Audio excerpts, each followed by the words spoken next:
Bonjour les guerrières, j'espère que vous allez bien. Encore une autre semaine ensemble. Merci d'être là, d'écouter les capsules. J'espère que ça vous fait du bien.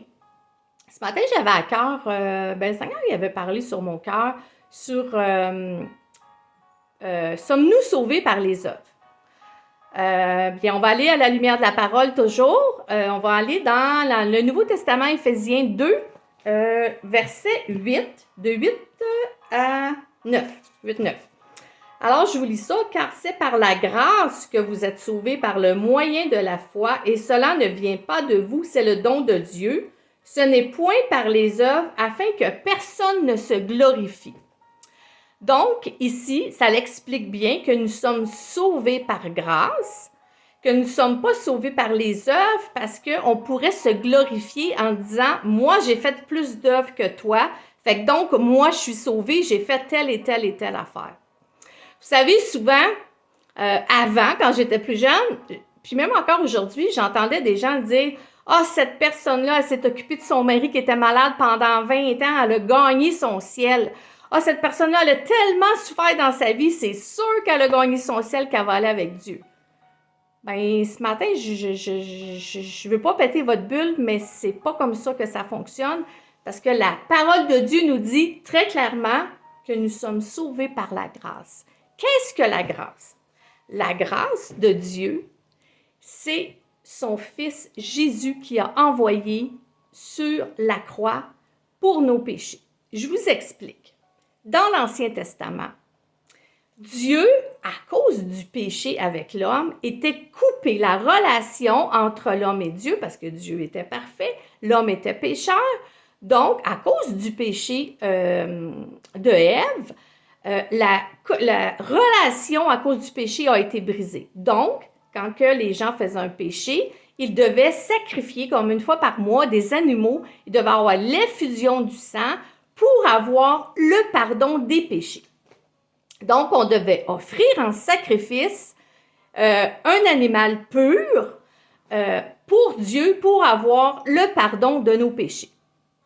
Ça, c'est dans l'Ancien Testament. C'est pourquoi qu'on a l'Ancien Testament et le Nouveau Testament. Le Nouveau Testament commence par la naissance de Jésus, où Dieu a fait naître son Fils Jésus, qui est mort sur la croix pour nos péchés. Donc, l'effusion de sang devait se faire. Dieu, avec son amour inconditionnel avec nous, malgré que nous sommes pécheurs, a envoyé son propre Fils Jésus, qui est mort sur la croix, qui est ressuscité, qui est allé directement au Père, mais cette infusion de sang pour le pardon de nos péchés devait avoir lieu. C'est-à-dire, si vous acceptez Christ dans votre vie, Dieu a fait grâce par son Fils Jésus, si vous acceptez le Seigneur dans votre vie et que vous voulez vivre pour lui, mais à tous les jours, on fait des péchés pareils parce qu'on est pécheur et c'est la première chose qui vient. Mais quand tu acceptes Dieu dans ta vie, que tu es le temple de Dieu maintenant, que tu acceptes Jésus-Christ comme Sauveur et Seigneur, bien, tu peux aller directement à Dieu en lui demandant pardon par son Fils Jésus, le médiateur qui est venu. Vous savez, le médiateur, va régler un problème ou ça va être pour faire une médiation entre deux personnes qui va être là entre deux personnes. Bien, c'est ce que Dieu a fait. Il a envoyé son Fils Jésus pour être le médiateur. Et la parole nous le dit, il y a un seul médiateur entre Dieu et les hommes, et c'est Jésus-Christ. Alors, ça, c'est dans 1 Timothée 2, 5. Vous allez avoir ce passage-là. Vous pouvez aller voir à la lumière de la parole. C'est très bien écrit. Et Jésus est mort sur la croix. Et la parole de Dieu nous dit que nous ne sommes pas sauvés par les œuvres parce qu'on pourrait se glorifier. On est sauvés par Jésus. Et je veux vous expliquer qu'automatiquement, quand on accepte Dieu dans notre vie et qu'on met notre foi en action, automatiquement, les œuvres vont arriver. Ça veut dire que notre cœur va vouloir faire des œuvres. Mais si vous vous séparez de Dieu et que vous restez juste dans les œuvres, mais vous n'avez pas la connaissance de Jésus, le temple du Saint-Esprit n'habitera pas en vous et vous allez faire des œuvres charnelles. et non les œuvres de Dieu qui vont être inspirées par le temple du Saint-Esprit. Parce que quand on accepte Christ dans notre vie, automatiquement, le Saint-Esprit arrive, qui fait la Trinité, le Père, le Fils et le Saint-Esprit. Mais ça, c'est un autre sujet, le Saint-Esprit, que je vous parlerai, une autre capsule. Donc, si vous vous séparez des œuvres et que vous faites seulement les œuvres, bien, vous n'acceptez pas, vous faites abstraction de la grâce de Dieu qui a été donnée à l'homme. Vous enlevez la grâce de Dieu que Dieu a donnée et vous enlevez le salut. Vous enlevez ce que Dieu a donné pour avoir accès au Père. Donc, tu peux faire tous les œuvres guerrières de ta vie. Tu peux monter les genoux, monter les marches avec les genoux. Puis, si tu n'as pas Christ, si tu n'as pas accepté Jésus-Christ de Nazareth dans ta vie, ça vaut rien. Par contre, si tu as accepté Dieu dans ta vie, que les œuvres viennent automatiquement, alors là, la parole de Dieu dit qu'on va avoir des cadeaux. On se ramasse des choses ardentes, je ne me souviens pas trop, là, mais que Dieu, à chaque fois qu'on fait une œuvre qui passe par Jésus, parce que tu as Jésus dans ta vie, et là, c'est comme un cadeau que tu offres à Dieu. Un cadeau que quand tu vas arriver en haut, ben c'est des cadeaux qui vont avoir été donnés au pied de Jésus. Fait que je voulais vraiment vous expliquer qu'est-ce que c'est les œuvres. Oui, les œuvres sont nécessaires quand on accepte Dieu, mais les œuvres ne sauvent pas. Mais un ne va pas sans l'autre, parce qu'on ne peut pas dire « j'accepte juste Jésus dans mon cœur puis je ne fais pas d'œuvre ». Parce qu'automatiquement, quand tu as Christ dans ta vie, tu veux changer ta vie, tu veux devenir meilleur et tu vas avoir envie de faire les œuvres pour les autres personnes par amour de Christ. J'espère que vous comprenez bien. Vous savez, dans le Jean 3,16, c'est un verset que j'aime vraiment beaucoup, qui nous dit « Car Dieu a tant aimé le monde qu'il a donné son Fils unique, afin que quiconque croit en lui ne périsse point, mais qu'il ait la vie éternelle. » Ne périsse point, ça veut dire que on a l'enfer, puis on a l'enfer, puis on a le ciel avec Jésus.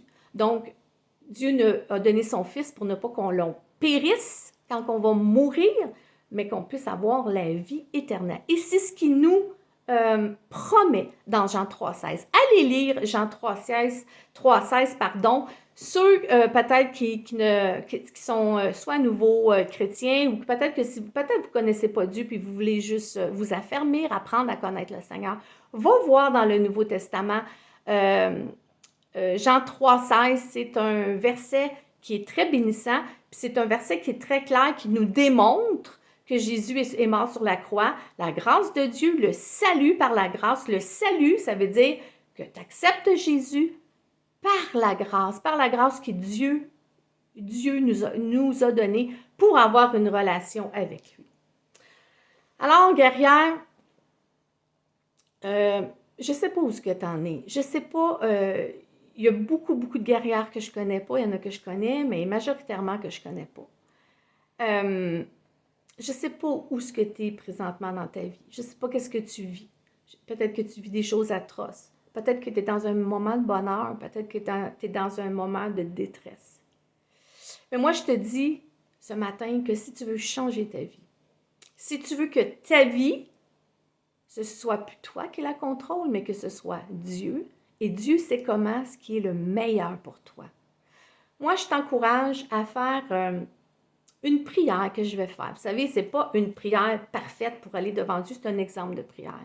Alors, vous pouvez la répéter après moi si vous voulez accepter Jésus-Christ comme Sauveur et Seigneur, pour avoir la vie éternelle, pour vivre pour lui et avoir l'assurance qui ne coûte rien, qui est gratuit, c'est un don, c'est un cadeau que Dieu vous donne pour avoir la vie éternelle. Vous savez, la vie peut nous être enlevée aujourd'hui ou demain. On ne sait pas quand. Perds pas de temps, guerrière. Accepte Dieu dans ta vie. Accepte Dieu dans ta vie. Tu vas voir comme ta vie va être transformée. Si tu lui laisses ta vie avec un cœur sincère, tout va changer. Alors, j'aimerais que tu répètes cette prière après moi. Mon Dieu, je reconnais que je suis un pécheur perdu. Je te demande pardon, je crois que ton Fils Jésus a donné sa vie pour mes péchés et qu'il est ressuscité des morts pour me sauver. Jésus, je te reçois dans mon cœur comme Sauveur et Seigneur. Merci Dieu de me pardonner de tous mes péchés. Par ton Fils Jésus, accorde-moi ton Saint-Esprit pour faire ta volonté dans ma vie. Le jour où tu acceptes Dieu et que tu lâches prise, que tu laisses Dieu prendre le contrôle de ta vie va changer. Tu n'as qu'à lui demander, c'est simple. Tu as fait la prière, tu veux suivre le Seigneur aujourd'hui, tu prends la décision de suivre Dieu. Vous savez, c'est un privilège aujourd'hui de vous apporter le salut. Tarde pas, guerrière, si tu ne connais pas Dieu. Tarde pas, guerrière, si tu ne connais pas Dieu. Le jour est maintenant. Maintenant, c'est le jour du salut. Maintenant, c'est le jour de la grâce de Dieu. Ne perds pas de temps. Tu vas voir comment ta vie va changer. J'ai accepté Dieu à l'âge de 18 ans. J'ai fait un cheminement qui a été très, très lent au début de ma vie parce que j'étais jeune et je ne comprenais pas trop. Je n'avais pas l'expérience que j'ai de vie aujourd'hui et je ne comprenais pas comment Dieu fonctionnait. Maintenant, on a les réseaux sociaux qui nous aident à écouter et à approfondir comment est Dieu. Et moi, je te dis ce matin que si tu écoutes cette capsule, c'est pas un hasard. C'est pas un hasard. Dieu te veut. Dieu te veut. Dieu t'aime inconditionnellement. Peu importe ce que tu as fait, même si tu as été une meurtrière, Dieu va te pardonner. Parce que si tu l'acceptes et que de tout ton cœur, tu as du regret de ce que tu as fait, peu importe ce que tu as fait, Jésus va entrer dans ton cœur et tu deviennes une nouvelle créature. Tout s'efface, guerrière. Tout ce qui est en arrière, Jésus le prend toute ta vie à partir de la journée que tu l'acceptes. Il prend toute ta vie et le jette dans son fleuve d'amour. Il faut que tu comprennes ça. Tu ne peux pas dire « je ne mérite pas Dieu, je ne suis pas assez sainte » ou « on ne gagne pas notre ciel ». Comme je vous l'ai expliqué, on ne gagne pas notre ciel. Tout ce que tu peux faire, c'est de l'accepter comme Sauveur et Seigneur. Et à partir de là, oui, tu vas encore faire des erreurs. Mais tu auras juste à aller à Dieu et à lui demander pardon et à continuer à vouloir être meilleur. Et surtout de l'inviter chaque jour qu'il soit fait selon ta volonté et non la mienne. C'est vraiment ma prière chaque jour. Moi, ma prière, c'est « Seigneur, que ce ne soit pas ma volonté aujourd'hui, que ce soit ta volonté. » Et mets une personne sur mon chemin, une personne où ce que par ma parole, par mon sourire, par mon aide, que je vais faire la différence dans la vie de quelqu'un. Et c'est ce que je veux faire. Je veux transformer la vie des gens par Jésus. Je vais être un instrument pour changer le cœur des gens, être un instrument pour que les personnes viennent meilleures. Il faut que je vous raconte quelque chose. Il y a quelque chose qui me vient en tête. Je suis en train de parler avec quelqu'un cette semaine, un de mes voisins, et j'expliquais que, tu sais, j'aimais ça, repeindre des meubles. Puis là, la personne, elle me dit « Ah oui, toi, tu es vraiment un artiste, tu es un artiste. » Puis là, je disais « Oui, j'aime créer, j'ai besoin de ça, j'aime créer, j'aime changer les choses. » Et là, j'ai dit à la personne, ça l'a sorti vraiment comme ça, « J'aime changer la vie des gens. J'aime changer la vie des gens. J'aime voir les gens transformés. J'aime voir les gens, j'aime aider, être un coach spirituel pour les gens afin que les gens puissent être meilleurs, afin que les gens puissent avancer. » Et c'est ce que j'ai dit à la personne. Et la personne, elle n'a vraiment rien dit. Mais moi-même, je me suis surpris en disant « Hey Seigneur, c'est vrai, je suis comme ça. » Puis comment c'est ça que j'ai dit ça? Mais c'était sûrement le Saint-Esprit qui parlait à cette personne-là. J'aime transformer les choses. Je suis une artiste. Mais j'aime aussi transformer la vie des gens. Ça fait partie de ma personnalité. Alors, j'espère, guerrière, que je te fais grandir et je t'apporte quelque chose parce que c'est le désir de mon cœur. Et toi, à ton tour, tu peux le faire avec quelqu'un d'autre. C'est une chaîne, c'est ça, d'être avec Dieu. C'est, tu te fais transformer ta vie avec quelqu'un, avec l'aide de Dieu, parce que c'est Dieu qui transforme, c'est Dieu qui t'aide. Mais Dieu t'aide à partir des personnes. Nous, on est juste des instruments. On est juste un canal. Dieu se sert de nous pour donner à l'autre personne pour que la personne soit mieux. Avec notre expérience de vie, avec le Saint-Esprit de Dieu. Le Saint-Esprit travaille nos cœurs et le Saint-Esprit nous dit quand ouvrir notre bouche et quand la fermer. Alors, bien, c'est ça. Fait que c'est ce que j'avais à cœur de vous partager parce que c'est ce que j'avais constaté cette semaine. Et, ben, c'est ça, mon voisin qui ne connaît pas Dieu, a resté, il n'y avait rien à dire face à ça. Et il n'a pas posé de questions. Alors, c'est ça. Fait que moi, je vous dis, si vous avez des questions à poser, ça va me faire plaisir de répondre à vos questions sur peut-être des sujets que vous voulez que je parle. Vous avez des questionnements que vous n'avez peut-être pas trouvés dans la parole de Dieu. Je pourrais vous aider à trouver des passages sur des choses, sur des questionnements que vous avez. Alors, bien, moi et Stéphanie, on est là pour vous aider, on est là pour vous coacher, on est là pour vous faire grandir davantage. C'est pour ça que le site Les Guerrières existe. Si vous avez des requêtes de prière, on est 64 personnes, vous le mettez sur le tableau des Guerrières de prière et il va y avoir plusieurs personnes. Avec plusieurs personnes, il y a encore plus de pouvoir à la prière parce qu'on est plusieurs à prier ensemble, on est unis ensemble. L'unité de Dieu est favorable à la prière. Donc, je vous encourage de ne gênez-vous pas, là. Gênez-vous pas, il n'y a pas de question qui n'a pas d'allure. Toute question a de l'allure et vous allez avoir une réponse avec amour. Alors, bien, je vous quitte là-dessus. Je vous souhaite une très belle semaine. Je vous aime. La semaine prochaine, encore un autre sujet. Dieu a mis a déjà préparé quelque chose sur mon cœur. Dieu voulant, je partagerai sur l'enfer existe-t-il. Alors, bien, on se laisse là-dessus. Je vous aime. Passez une belle semaine. Bye bye les guerrières. À bientôt, Dieu voulant. Bye bye.